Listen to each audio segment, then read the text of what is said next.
Guys, welcome back. Now in the previous video we looked at how to populate uh, this list view, not to populate really, but to run it with this data, with the cell data. And then as you can see, we printed out 100 by querying parse statuses right here on the view did load. So it's just this simple piece of code that is available in parse. You can copy and paste it.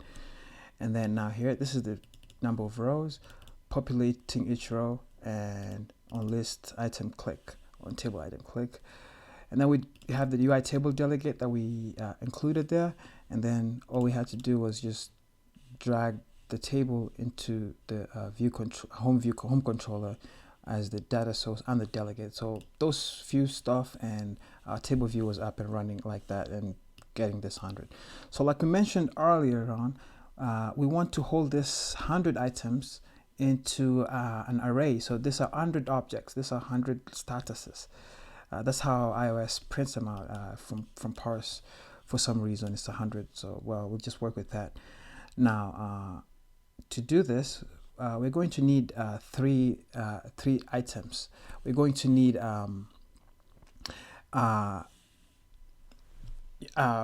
username and a status, basically. So first of all, let's just drag those labels into our cell right here. So let's just grab a label, and this is going to be the username label where the user's name appears. So I'm going to expand that up to that, and then I'll drag another label down below it, and this is the status itself. I'll try to make it to the edge at the bottom, and then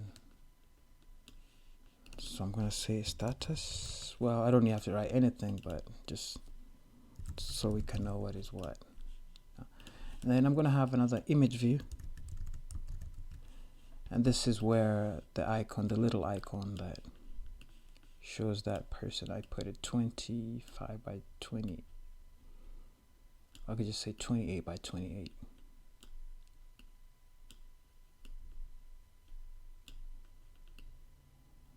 Yep, something like that. 30 by 30. That's looking good.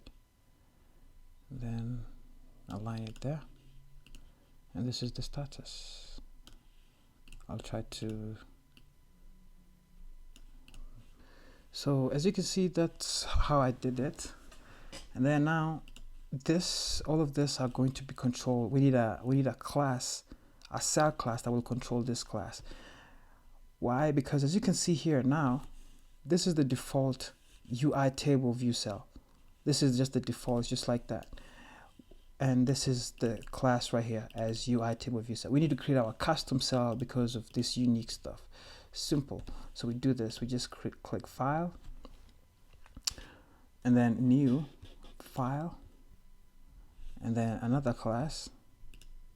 And then this time, instead of UI view controller, we say we scroll and we look for UI view cell, table view cell, UI table view cell, and we call this status cell. You can name it whatever. Status cell sounds good to me. And I'll click next, and I will create. So this is the class that will control our single. This is a class that will control our cell, our single cells. So we import UI kit as well, and then now we just grab the username, we drag it here. As you can see, it's not responding to that because I need to do the same like I've always done with the controller by clicking the cell itself and then coming here to identity inspector, okay, and then select the status cell right here. So that will now make it work. So this will control this cell now, and I will say username label, and then status label, and there we have it. That's all we need. And then now when we go back to our home view controller, now we could say var my cell, and we say status cell, because now we have a custom class status cell as, and then table view DQ cell with use identifier the status cell as status cell, not UI table view cell, which was the default. This time it's the status cell. So now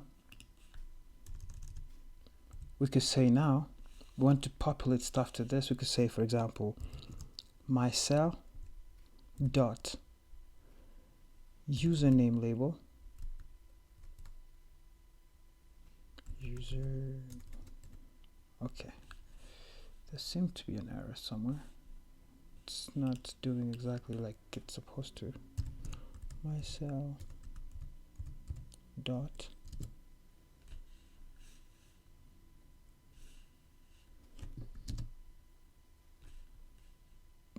okay.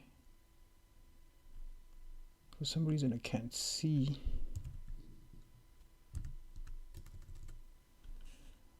Okay, hold on just a second here. Let me bring these files. And then the status cell is right here.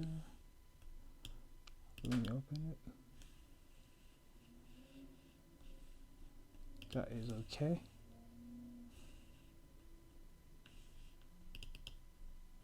So it's username label and status label. My cell dot username label. There you have it. Okay, sometimes it takes a while. Dot text equals to, let's give it a test data, like, you know, Ronnie. Excuse me. And then my cell dot status label dot text equals to iOS development in progress. Now this is going to populate, let me just hide that. It's going to populate Ronnie to the username and the iOS development in all of the cells that we have, which is seven cells. I could change that to 10 if I want. And I wonder where this error is gone. And then if I run that,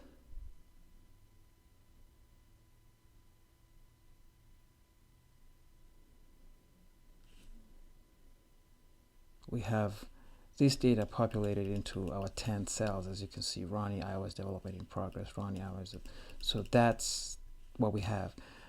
So in this case, let me show you now what these objects look like that we're going to print. Right now we're printing the count, which is 100, which is not useful really. Let me show you what we're going to be pulling out of each object, each of the 100 objects. So that runs, and as you can see, all of these objects, they have an object ID, which is that. They have the new status, which is that, the status itself, the user, which is that user. So all we need is this two, the user and the new and the status, the user and the new status in all of them. As you can see, they're different objects. So this is cool. So now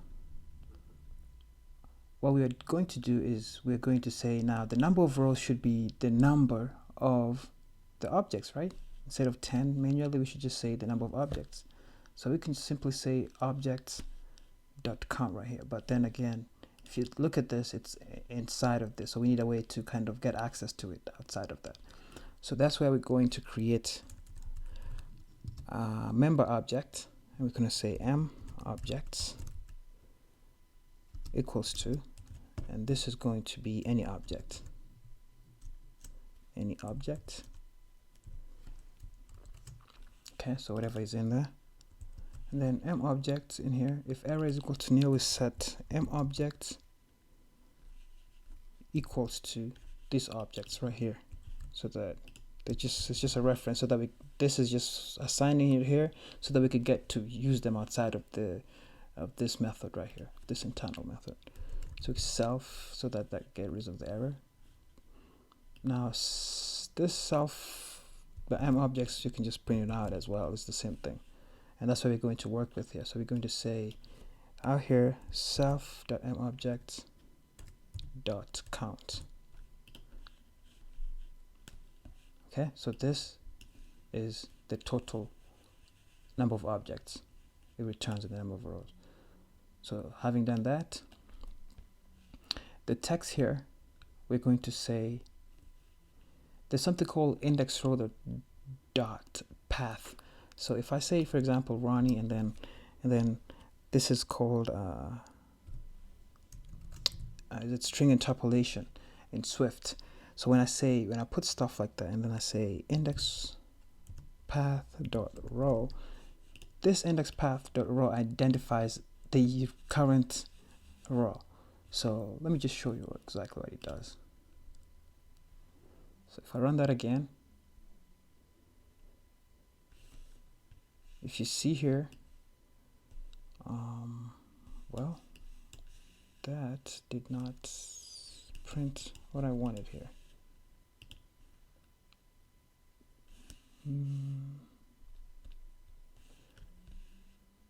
Hold on just a second. Let me get rid of this and see again.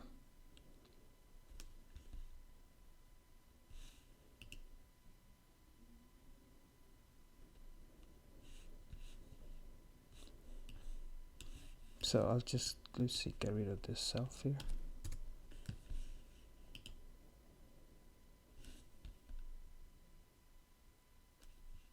So that is a little weird thing going on there. I wonder why. Let me change this to 10.